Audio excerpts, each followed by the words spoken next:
Yan. Namunga ng aking mga talong. Kamatis. After 50 days. Para ang tagal, no? Itong aking sili. Pang sigang. Ayan. May mga bulaklak na. Sana mamunga kayo ng marami.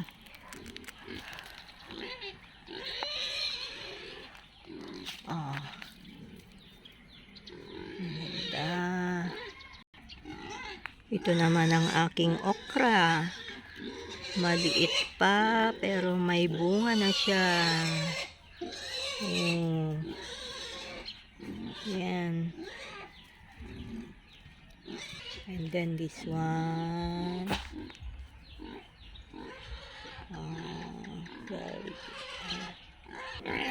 Meron din akong papaya.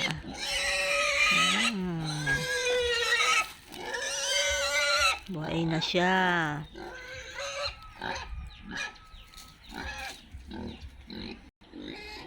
Katabi ng papaya ang malunggay.